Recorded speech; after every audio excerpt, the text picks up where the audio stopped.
Saat ini, perkebunan kelapa sawit telah mencapai seluas 16,83 juta hektar dan 6,21 juta hektar diantaranya merupakan perkebunan kelapa sawit milik pekebun rakyat. Permasalahan umum yang dihadapi adalah rendahnya produktivitas dan mutu produksi dari kelapa sawit. Terdapat ketimpangan produktivitas kelapa sawit antara perkebunan rakyat dengan perkebunan besar, baik perusahaan negara maupun swasta. Salah satu faktor penyebabnya adalah sarana dan prasarana perkebunan kelapa sawit yang belum dikelola dengan baik.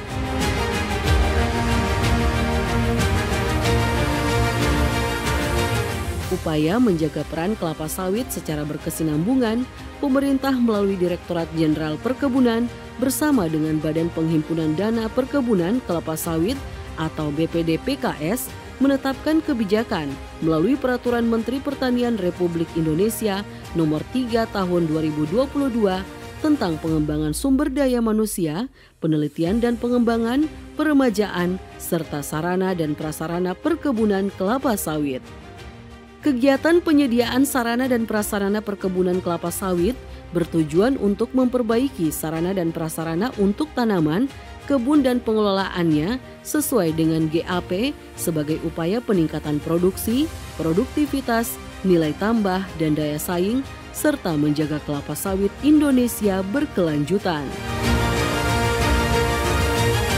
Penyediaan sarana dan prasarana bagi pekebun kelapa sawit dapat dilakukan melalui kelompok tani, gabungan kelompok tani atau Gapoktan, koperasi perkebunan dan kelembagaan pekebun lainnya secara langsung dengan bantuan yang diberikan berupa benih, pupuk, pestisida, alat pasca panen dan pengolahan hasil, jalan kebun dan jalan akses ke jalan umum dan atau ke pelabuhan, alat transportasi, mesin pertanian, pembentukan infrastruktur pasar, serta verifikasi teknis.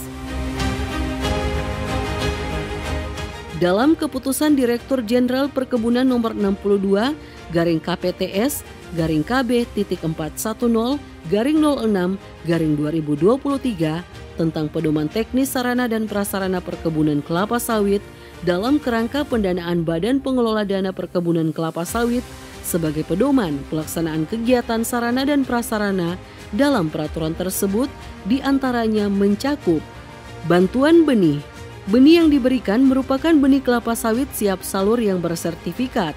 Benih tersebut diberikan dalam rangka pembangunan kelapa sawit tahap awal guna mendukung keberhasilan pembangunan kebun sehingga diharapkan dapat meningkatkan produksi kelapa sawit.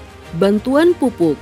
Pupuk yang diberikan merupakan pupuk organik dan atau pupuk anorganik yang berupa pupuk tunggal dan atau pupuk majemuk.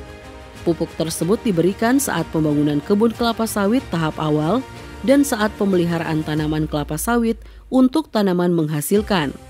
Pemberian pupuk diberikan secara optimal dan sesuai dengan pedoman budidaya kelapa sawit yang baik atau Good Agriculture Practices dan diharapkan dapat meningkatkan produksi kelapa sawit. Bantuan pestisida. Pestisida yang diberikan merupakan pestisida hayati maupun non-hayati.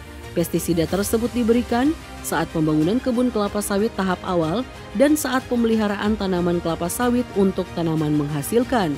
Pemberian pestisida sesuai dengan pedoman budidaya kelapa sawit yang baik atau Good Agriculture Practices dan diharapkan dapat meningkatkan produksi kelapa sawit. Bantuan alat pasca panen.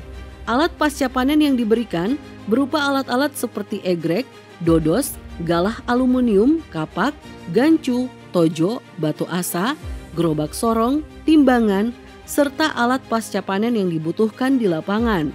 Alat pasca panen tersebut diberikan pada masa tanaman menghasilkan dengan tujuan untuk menjaga mutu tandan buah segar atau TBS pekebun.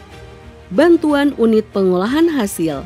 Unit pengolahan hasil atau UPH yang diberikan dibagi menjadi dua bentuk, yaitu 1. UPH yang berfungsi untuk mengolah TBS menjadi minyak kelapa sawit mentah berupa pabrik kelapa sawit. 2.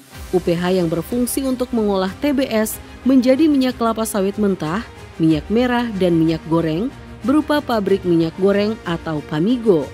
Kapasitas unit pengolahan didasarkan pada kapasitas olah dan luas areal kebun serta usia tanaman menghasilkan. unit pengolahan hasil yang diberikan untuk membantu pekebun melalui tandan buah segar, bantuan jalan kebun dan jalan akses ke jalan umum dan atau ke pelabuhan. Sarana dan prasarana pembuatan atau peningkatan jalan dalam perkebunan kelapa sawit dimaksud adalah untuk jalan panen, jalan produksi, jalan koleksi, jalan penghubung, gorong-gorong, jembatan, dan rehabilitasi tata kelola air. Kegiatan tersebut dapat diberikan secara keseluruhan atau sebagian. Kegiatan tersebut disesuaikan dengan hasil penilaian SID atau survei investigasi dan desain oleh dinas yang membidangi pekerjaan umum dan atau konsultan teknis. Jenis sarana dan prasarana yang diberikan diantaranya jalan kebun, jalan akses ke jalan umum dan atau ke pelabuhan, dan rehabilitasi tata kelola air. Alat transportasi. Alat transportasi pada perkebunan kelapa sawit diberikan dalam rangka memperlancar pengangkutan TBS yang berfungsi sebagai alat angkut TBS. Jenis alat transportasi pada perkebunan kelapa sawit antara lain 1. Truk berkapasitas angkut 5-8 ton. 2. Kendaraan langsir berpenggerak roda 2 atau 4 berkapasitas 1-4 ton. Mesin pertanian. Mesin pertanian pada perkebunan kelapa sawit dimaksudkan untuk membantu kelembagaan pekebun dalam melakukan aktivitas pengolahan lahan, pemeliharaan jalan, dan pemeliharaan tata kelola air. Jenis mesin pertanian pada perkebunan kelapa sawit antara lain ekskavator dan implemennya, terdiri dari mini hidrolik ekskavator dan hidrolik ekskavator dan traktor dan implemennya. Pembentukan infrastruktur pasar. Pembentukan infrastruktur pasar dimaksudkan untuk mendukung pemasaran TBS pekebun melalui koperasi atau kelembagaan pekebun lainnya dalam akses informasi harga, peluang pasar, dan informasi lainnya guna mendukung jalannya kegiatan organisasi koperasi atau kelembagaan pekebun lainnya dan mendapat nilai tambah. Verifikasi teknis melalui pendataan pekebun dan ISPO. Verifikasi teknis dimaksudkan dalam rangka menciptakan perkebunan kelapa sawit dilaksanakan sesuai dengan prinsip-prinsip berkelanjutan melalui sertifikasi Indonesia Sustainable Palm Oil atau ISPO dalam proses penerbitan Surat Tanda Daftar Budidaya atau STDB.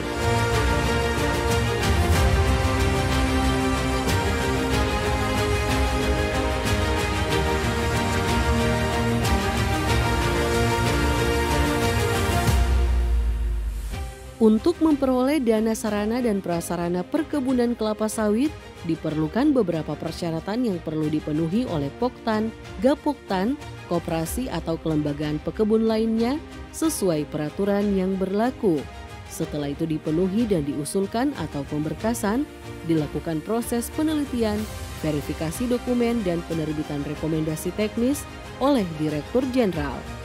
Mari kita bangun bersama perkebunan Indonesia untuk kelapa sawit Indonesia berkelanjutan.